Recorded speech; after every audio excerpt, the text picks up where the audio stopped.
Selamat siang semuanya. Kita berada di bulan September. Gereja menjadikan bulan September sebagai bulan kitab suci nasional. Ternyata orang sini udah pinter-pinter. Gak sia-sia pengurusnya bekerja. Ya, yang diharapkan oleh gereja berkenaan dengan bulan kitab suci nasional sejauh kita ketahui apa yang diharapkan? Supaya umat disegarkan kembali kesadarannya bahwa kitab suci itu penting.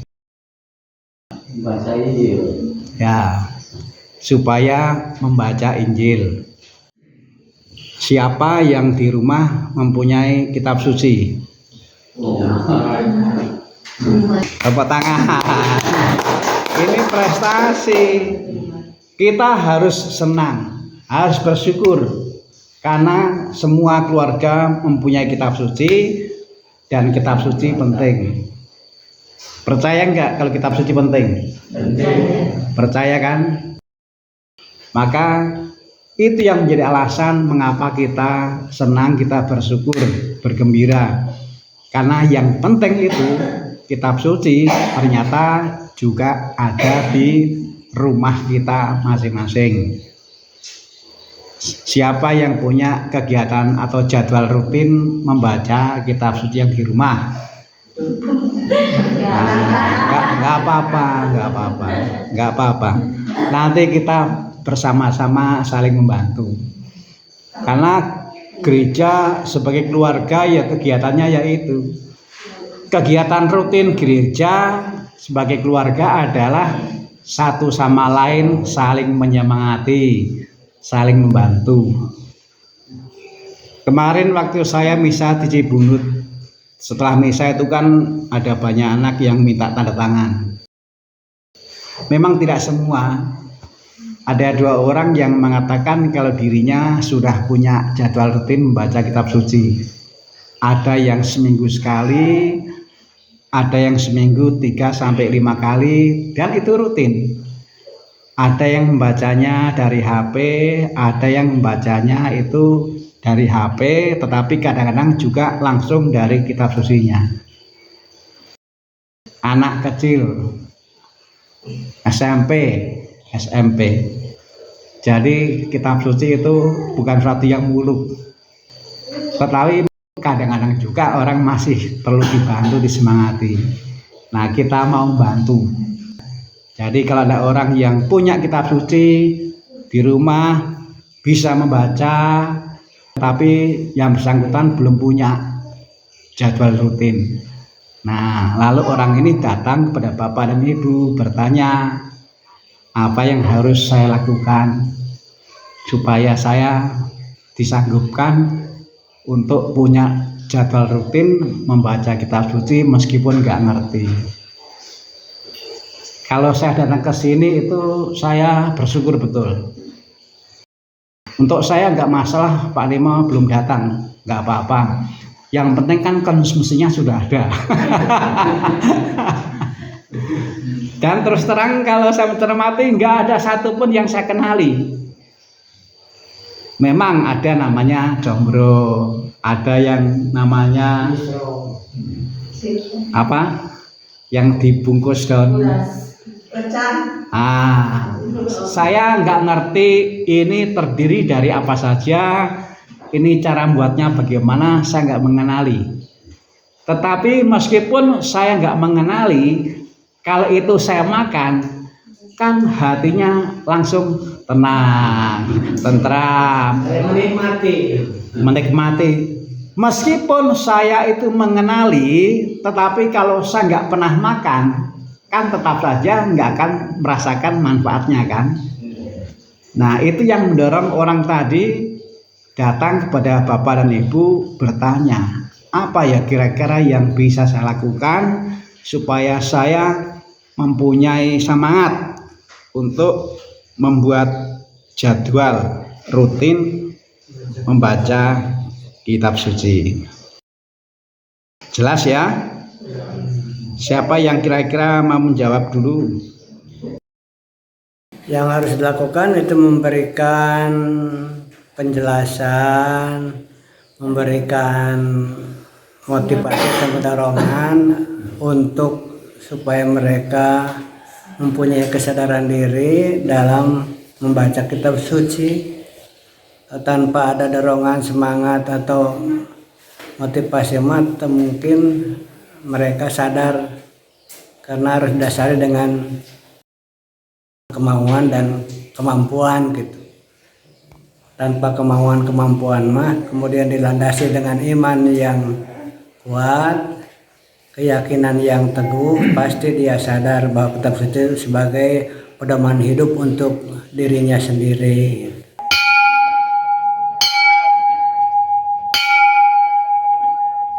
Ya, nasihatnya kita belajar bersama-sama supaya kita biasa baca kitab, karena kitab suci itu suatu pedoman dari iman kita.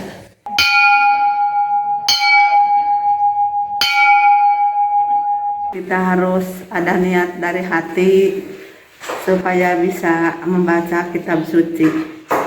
Itu kan kitab suci pedoman kita sebagai umat Katolik. Sudah.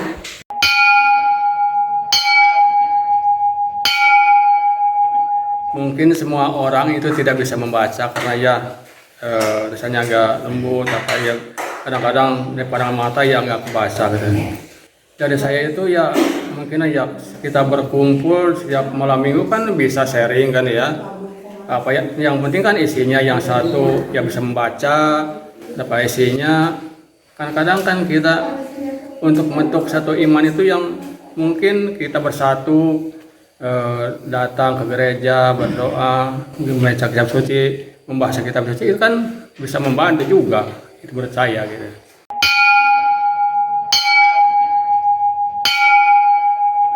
Kalau pedoman umat Katolik kan ya, pedomannya itu kitab suci. Jadi kita harus bisa memahami dari isi kitab suci. Udah begitu.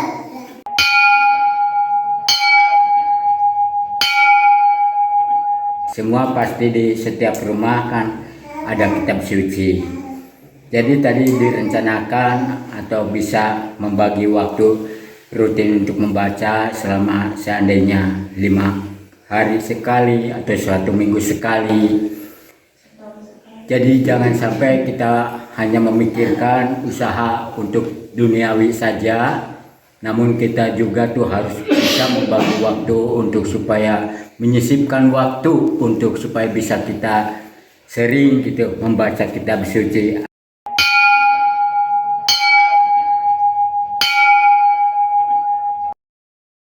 Yang diungkapkan bagus kok, bagus. Saya akan coba rangkum ya. Dari Pak Nemo tadi diungkapkan adalah pertama dengan iman. Tadi ada kata iman. Kalau orang itu nggak menggunakan iman, susah untuk terpikat, untuk tertarik pada kitab suci. Jadi nomor 1 kita harus melihat kitab suci tapi dengan menggunakan iman. Kalau kita seperti itu, maka lalu akan dituntun untuk menyadari seperti yang tadi ungkapkan, supaya janganlah tenaga waktu hanya digunakan untuk mencari yang duniawi. Tadi Pak Amit menyebut itu. Yang duniawi memang diperlukan, tapi bukan hanya itu. Di samping yang duniawi juga yang rohani. Lalu kemudian yang juga menarik yang tadi diungkapkan adalah bahwa kalau memang sulit kita bisa kok, yuk kita belajar bersama. Dan itu bagus juga, itu baik juga. Karena apa? Karena gereja itu kan keluarga. Dan kekeluargaannya kan juga bisa digunakan untuk bersama-sama. Yuk kita belajar bersama. Jadi orang yang datang diajak, ayo kita belajar bersama untuk rutin membaca dan merenungkan kitab suci. Kemudian tadi juga yang mengungkapkan, ada yang punya semangat membaca tapi karena tulisannya kecil-kecil itu jadi susah dilihat ya. Kalau yang kecil-kecil itu makanan ya gampang dilihat. Tapi kalau yang kecil-kecil itu sabda Tuhan sulit dilihat. Tapi menarik karena juga kemudian ada solusi. Bagi kita yang sulit untuk membaca kitab suci kan tulisan kecil-kecil. Yuk kita bersama-sama. Yang lain yang masih punya kemampuan membaca, silakan membaca. Lalu kemudian umat yang sulit membaca karena tulisannya kecil-kecil mendengarkan. Lalu setelah itu sharing sebisanya. Tapi ini rutin. Tadi disebut misalnya seminggu sekali. Seminggu sekali kumpul. Baik yang masih bisa membaca maupun yang sudah sulit membaca karena tulisannya kecil-kecil. Lalu kemudian yang masih bisa membaca tapi bukan hanya untuk diri sendiri tetapi juga untuk yang lain. Lalu diobrolkan. Tuh, hebat kan? Hebat. Ini belum ditambah yang tadi tapi nggak jadi.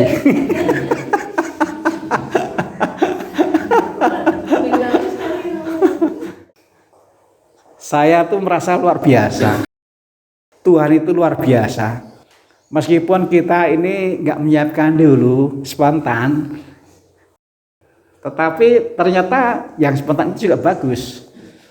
Jadi kitab suci itu juga memungkinkan kita menanggapi secara spontan dan jawabannya bagus.